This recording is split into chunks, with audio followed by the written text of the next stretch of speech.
Okay, so we're going to do a shortcut pie crust, meaning we're going to use the food processor. Sometimes I do the food processor, sometimes I do a pastry cutter. When I use a pastry cutter, it's more labor intensive, and I do think that the crust comes out a little bit more tender because it's not, you know, the tendency to overwork it. You kind of can't with a pastry cutter, whereas you can with the food processor. So if we're going to use the food processor, just be really careful not to completely overdo the dough.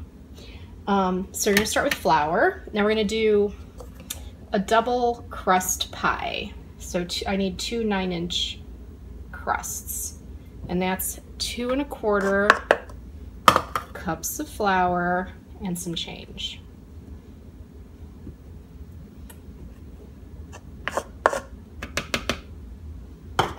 Here's your quarter.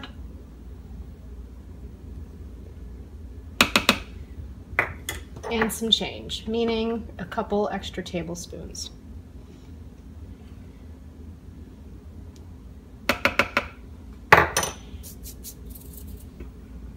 We're going to add a dash of salt. So it's not even a dash, it's a little bit more like 1/4 of a teaspoon. Whoops, a little over, so I'm going to put a little bit back. And a little bit of baking powder just to keep things really nice and flaky.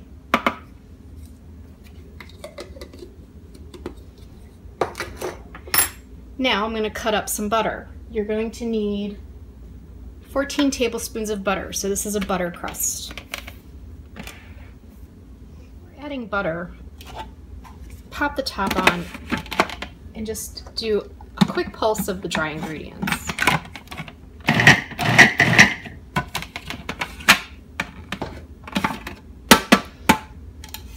Now add the butter.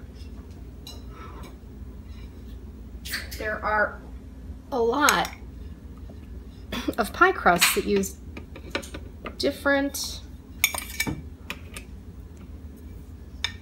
shortening. Like lard, my grandmother used to use lard, cream cheese, my apple pie uses mascarpone. Each kind of shortening does different things. So you've got your cubed butter and you're going to pulse. And you're only going to pulse till you get, when you put a fork in, you've got like the size of small peas, the butter mixed in with the flour.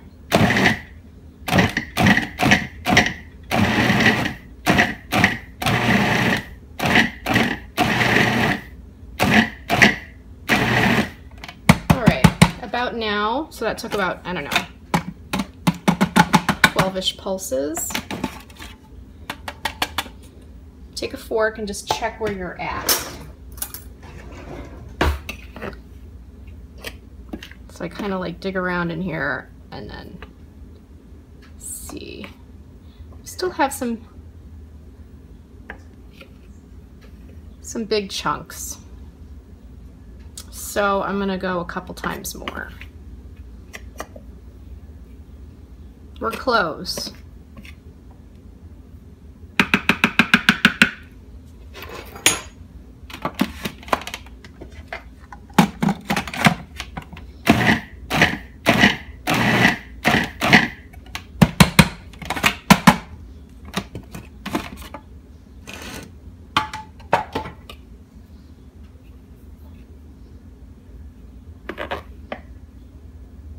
Yep, small peas. So when you get your small pea phase, it's time to add the liquids. Now, you want to do this slowly, and I don't know if your food processor has this really cool contraption, but mine does. I'm going to show it to you.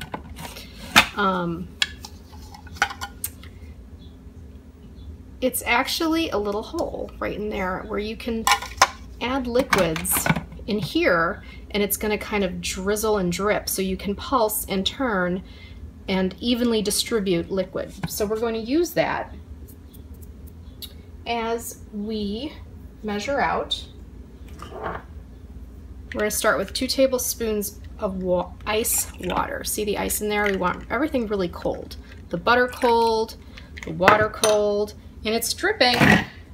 And we kind of pulse.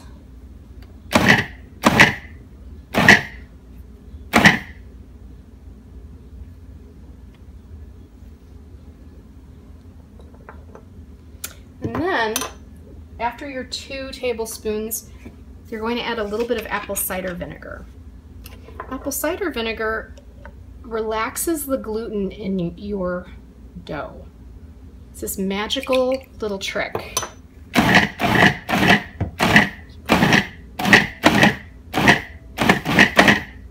As you can see too, I'm gonna open this up a little bit. Things are getting kind of crumbly, and that's okay. Now you want things to look like cornmeal. And you want to move fast because you don't want the butter to start melting. You want things cold. Now, add another 2 tablespoons. Oops. Sorry about that.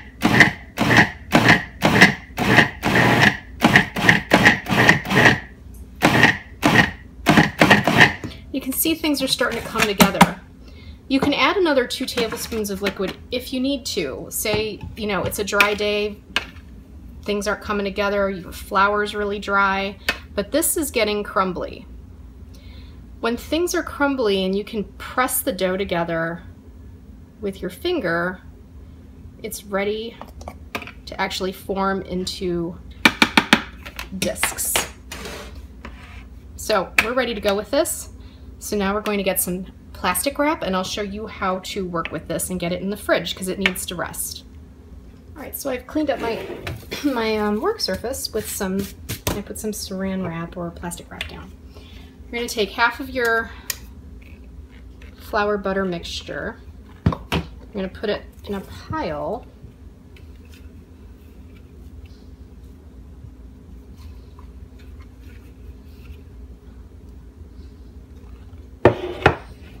Now whatever you do with this half, you're going to do with the other half of what's left. Now watch what we do, because we don't want to overwork this. Take your plastic wrap and use it, because you also don't want to touch it too much with your hands because it starts to melt the butter. All these little nodules of butter end up melting in the crust as it bakes, and that's what makes the crust super tender. So you're basically pressing this together, and you're using the saran wrap as a barrier. Check that out, right? So you're going to fold it over, and now shape it into a round disc.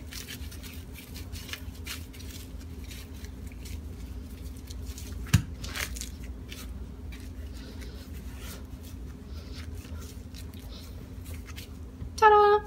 Put it in the fridge, let it sit for an hour. Also, what's great about this dough, it can actually sit for about a week, and you can even freeze it in the freezer for up to 3 months. So you can pre-make a lot of pie dough and have it waiting for you to make your pies. So I'm going to repeat with the rest of this and have this sit in the fridge for an hour. Sitting in the fridge helps relax the gluten so that you have a tender crust. Set your dough out about 10 minutes to let it just soften up a touch so that we can roll it out. All right, while the dough has been sitting, I lined my Silpat with some plastic wrap and a light dusting of flour, and it's been 10 minutes, so I'm going to set this down. I'm going to sprinkle a little bit of flour, and I'm also going to cover this with plastic wrap as well. I'm going to use what I had around it, and then I'm also going to put some more down.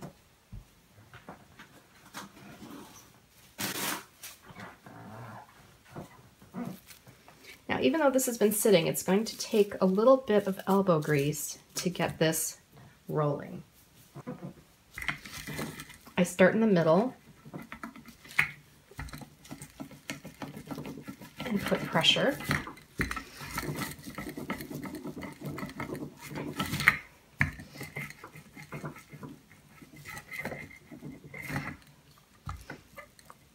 And I'm feeling it start to give a little bit, and I'm going to take the middle now and push out.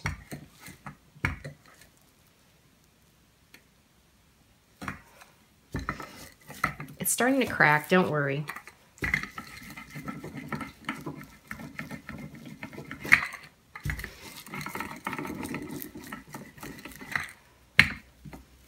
So continue.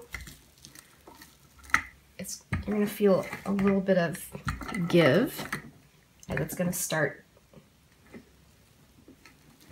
to work with you.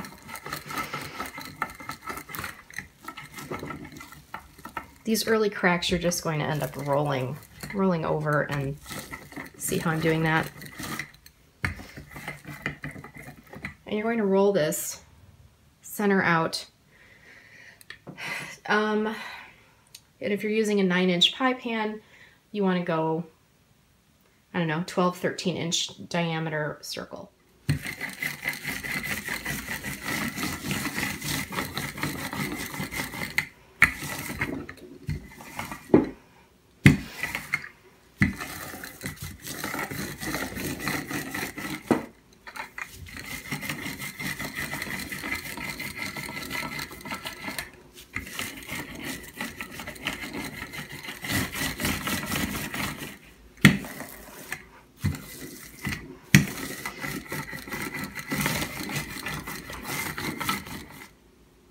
So about here I do a gut check, and I'm good this way to that way, but I'm a little short on the ends. So I'm going to work the dough a little bit this way to see if I can get a little bit more.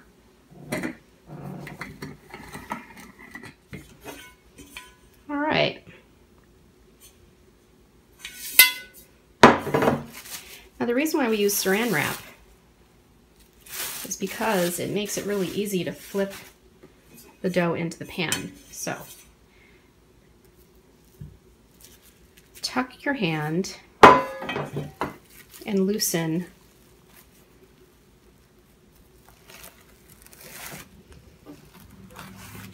from your silpat.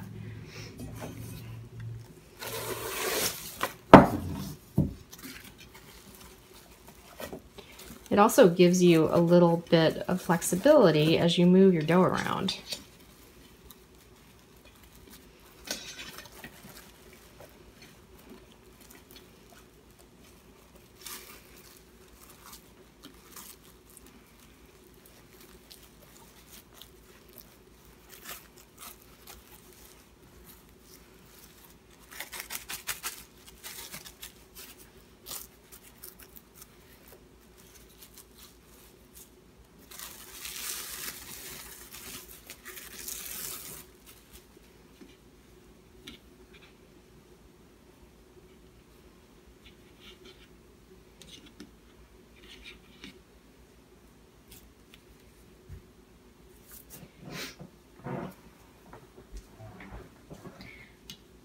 I'm going to leave a little bit of an overhang to give me some room.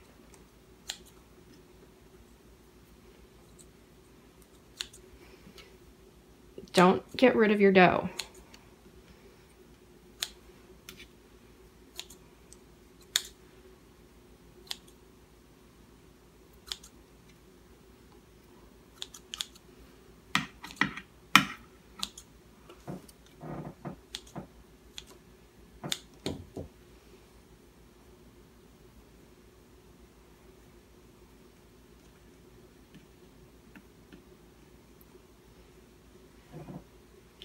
And while you're at it, you can kind of, fix little cracks, but this is all going to get tucked under once we get our top.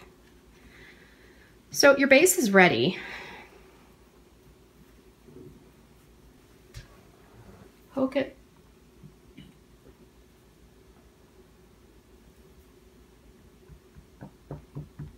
With just a couple fork tines.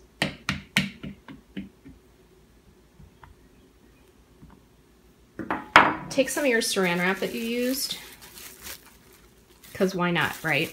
Let's not waste and fill the landfills full of extra plastic wrap we don't need, right? So you're gonna wrap this and you're going to chill it in the fridge for about an hour. If you're stuck on time, I've done it for 30 and it's worked out okay. An hour isn't ideal. Probably don't want to go any more than 3 because then the dough starts drying out. So why do we let the pie shell sit?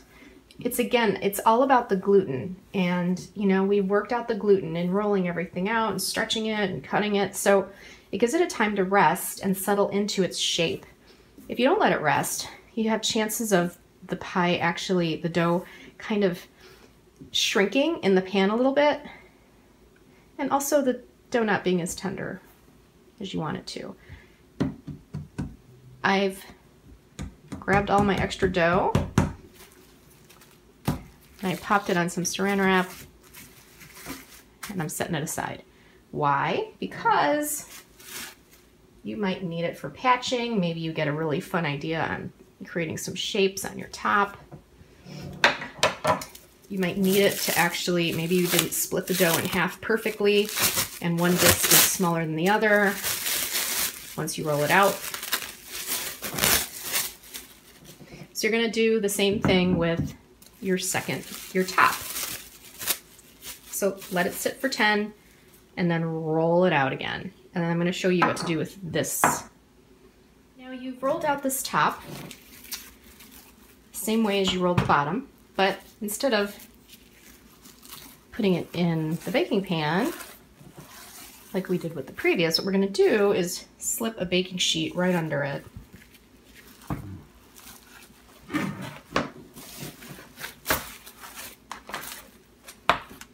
And put it in the refrigerator to let the gluten rest. I also took the extra and rolled that out as well. It's easier to patch when it's flat. So while the gluten is resting, I'm going to clear out my area and I'm going to work with the blueberries. A special note about blueberries and storing them, I got these at a really great place in Chicago called Local Foods Butcher and Larder. And they are committed to local produce and food purveyors and meats all within the Midwest area. So if you're ever in Chicago, check them out. It's like a foodie paradise. Anyway, these are from Michigan and they're beautiful. And I got them on Friday and I knew I wasn't going to bake the pie until Sunday. So I didn't want them to spoil. So the trick with blueberries is keeping them dry and also just preventing mold from happening and not chilling them too hard. So if you get them in those wonderful little woven plastic baskets, don't throw those away. Those are really great for actually storing the blueberries. I did not get those with these, so I'm using a colander. What you really want is a container that allows air to kind of circulate through the blueberries. The other thing you want to do is line whatever you're going to store the blueberries in with a paper towel. What the paper towel does is makes sure that there's no moisture and thus mold growing with your blueberries. So these I got on Friday and I mean, look at them. They're still just beautiful as when I got them. So trick on that. And so we're going to get some sugar on these, some cornstarch, and some lemon. Lemon brightens up blueberries when they're baked because blueberries tend to get a little bitter aftertaste when they're baked in pies. So the lemon kind of brightens and lifts them up. So, all right, so I've measured out 4 cups of blueberries. Now, when you store those blueberries, like I was showing you, you don't rinse them because again, that's getting moisture on the blueberries that you don't want. So you're storing them directly from the store where you get them. And I've measured 4 cups and now I'm going to rinse them and pick through them, take the stems out and get rid of anything that, like there's a stem right there. So I'm going to rinse these and get a large bowl. Okay, here's our 4 cups of blueberries, picked through and rinsed. To this, we're going to add a 1/2 cup of sugar, 2 teaspoons of lemon zest.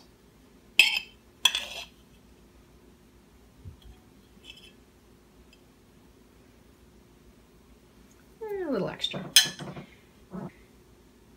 Now we've got fresh squeezed lemon juice. So at this point, once I mix it, so give it a rough mix. You're not done yet. You have a couple more things to add in here.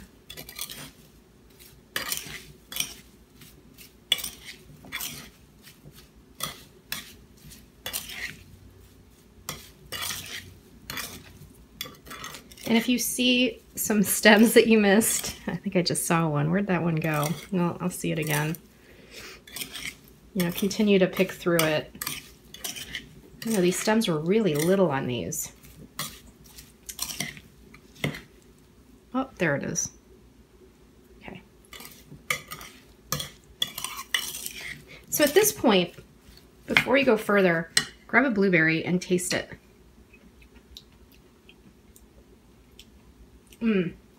These were super sweet blueberries. Sometimes the blueberries you're gonna get, like maybe you can't, you know, get the blueberries locally. Maybe they're late season blueberries. Maybe they were grown, you know, in just a giant warehouse somewhere. I don't know. Sometimes I've forgotten to taste and I could have used more sugar and the pie was kind of bitter. So, yum, yum, yum. This is gonna be good.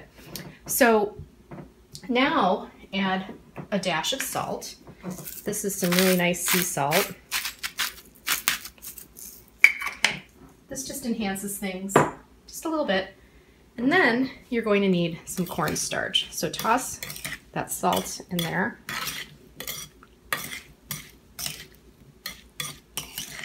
I'm going to go grab my cornstarch. 1 and 2.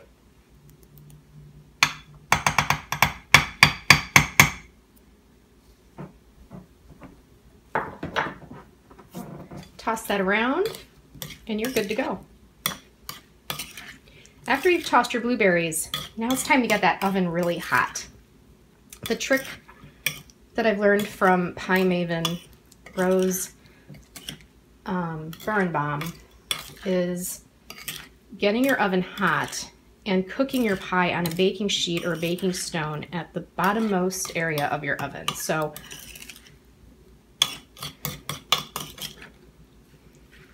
I'm gonna go get a baking sheet. So I've lined a baking sheet with some foil to catch any drippings, and I've preheated the oven to 425, and I'm gonna let this sit at the bottommost rack for about 20 to 30 minutes, getting this really, really hot. And we're gonna place the pie right on here. I'm gonna start with the top first as we get assembling the pie, and here's why. I wanna do something fun and decorative. There's so many ways to get creative with your pie tops. I like going the circular route because blueberries are round, and why not do a round decorative like circular thing vibe going on. So I've got like pastry bag tips in various circles, and I'm going to kind of start in the middle-ish with a big one.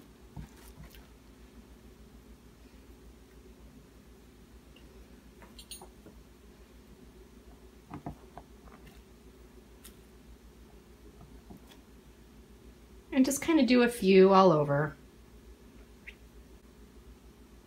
Now you can save these and put them on top too, which is what I'm going to do.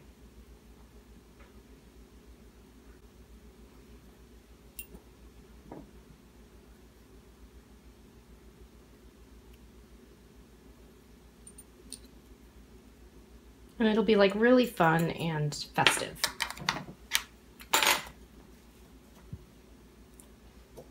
And I'm doing it now because the pastry is still cold and everything's flat, and it's just a lot easier to do it now versus being on the pie. The trick here though is aligning everything so it looks okay once it's on top of the pie. I'm going to set aside my circles.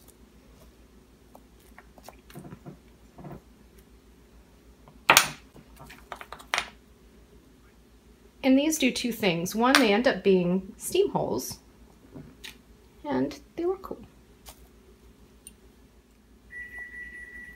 Oh, that's my oven saying we're at 425.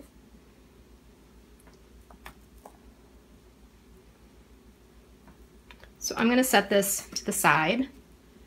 I'm going to get my base.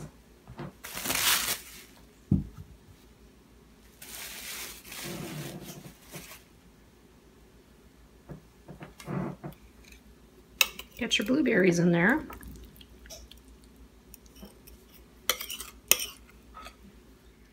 Now I'm going to first just gently loosen the edge. Now your dough's going to be kind of stiff because it's been in the fridge. So you might want to wait till it softens up a little bit. And in fact, I think I'm going to do that. While you do that, while you wait for it to soften up, you can also, this is just plain old water, and with your finger, kind of moisten the edges. This is just going to allow you to put the top on pretty easy.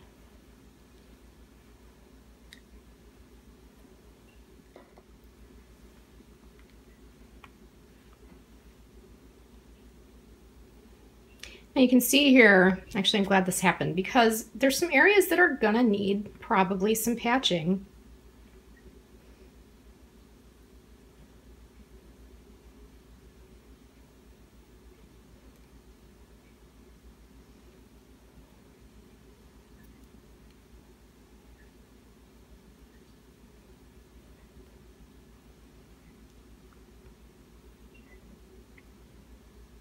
Like this over here. So,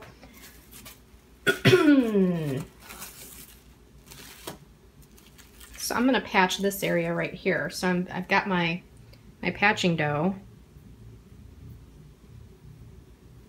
I'm just going to scrunch it around and press it in there. Lift it up.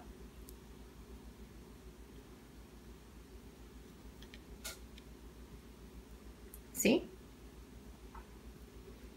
So that extra dough comes really handy.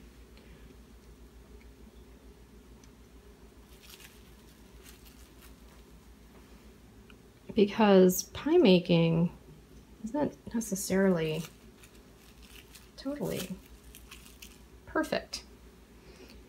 You gotta work with what ends up happening with things. Depending on the humidity of your kitchen, how hot it is out, how old your flour is,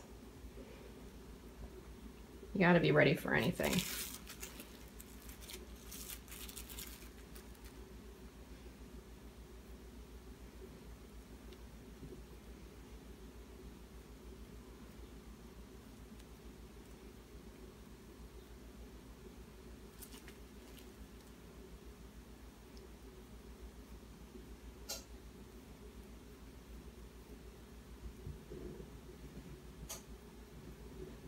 And having that patch dough rolled out at the same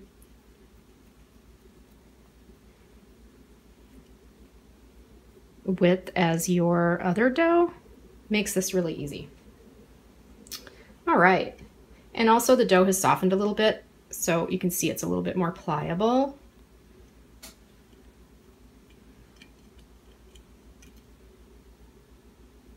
This you got to be careful about. Okay. All right, so now we're going to take our top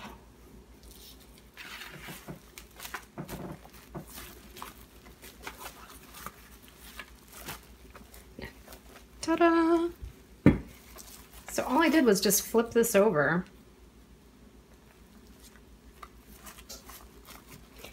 And again, the saran wrap gives you a lot of flexibility to move it around center it. So this is about where I want it.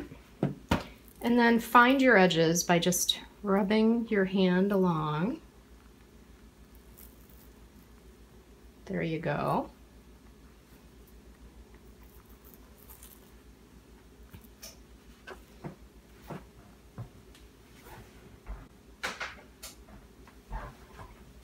And then gently take your plastic wrap off.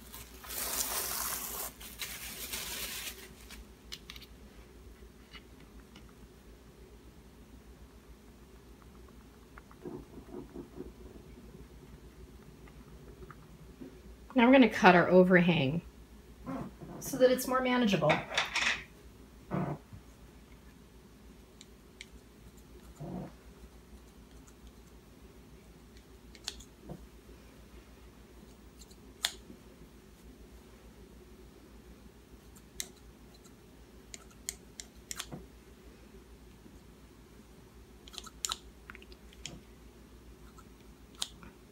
Now don't throw this away either. Put this where your circles are that you cut out and any patch dough that you have.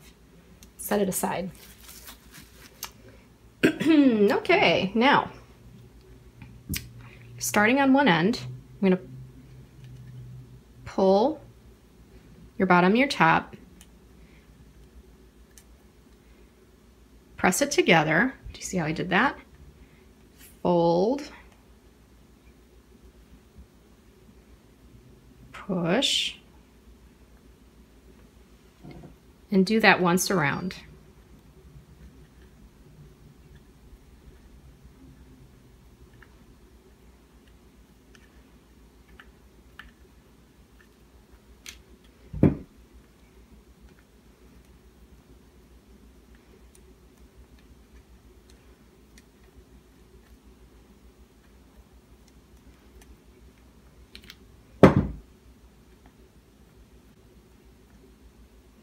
If things are getting too doughy, like that area right there, I just pulled some off.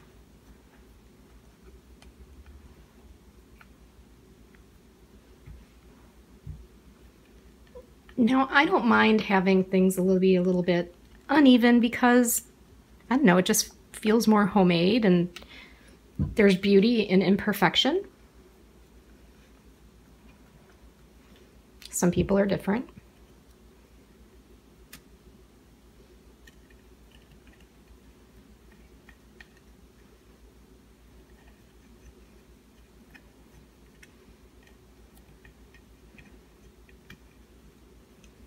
Okay, so things are closed up. Now we need something a little prettier on the edges. So I push and I do tension and I crimp. So there's tension between one thumb and forefinger and the other. So one goes in, one goes out. See how I did that? One goes in, one goes out, and we push.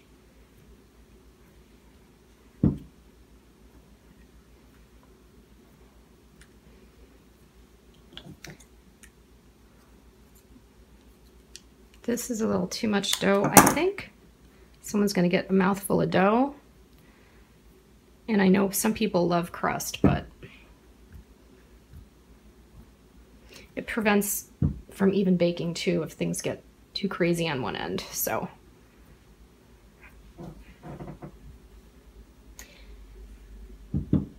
now you can leave it like this. I want to have a little fun with these guys. So a little bit of water.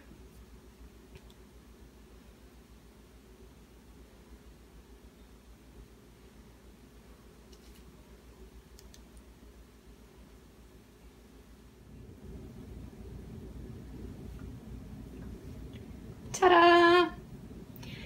Now, usually with the blueberry pie, if anything, I sprinkle a little sugar on top. There's definitely lots of ways to top your pie. And depending on how you top the pie, whether you use cream or an egg wash or milk, you're gonna get a different kind of browning on top.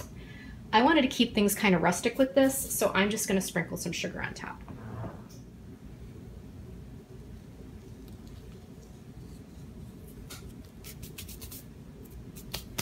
Now this is ready to go in the oven. I'm going to place it on the baking sheet. So this pie is going to bake for a while, you know, almost an hour, just under an hour. If you've got a really hot oven, maybe 40 minutes, but definitely check it after 30, because what ends up happening is your edges begin to brown fast before the center gets cooking. So I'll show you how to make an impromptu foil ring using tin foil at 30 minutes, just to make sure that we're not burning our edges. What you want is a nice golden top and the fruit to be really syrupy and bubbling thickly. So it's definitely going to take some time to do that. Let's get her baking. So it's getting close to our 30-minute mark, so I'm going to show you how to make kind of a pie shield. This is actually a pie shield I bought in a little shop in Michigan, but it is for smaller pies, definitely like, you know, those foil disposable pie pans. It's too small for the pan that we're using today. And if that's the case, you can always just make one out of foil. Get your kitchen shears.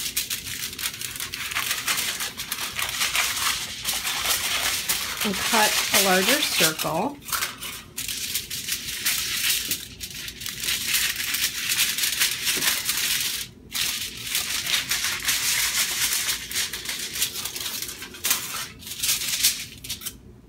And then cut the center out.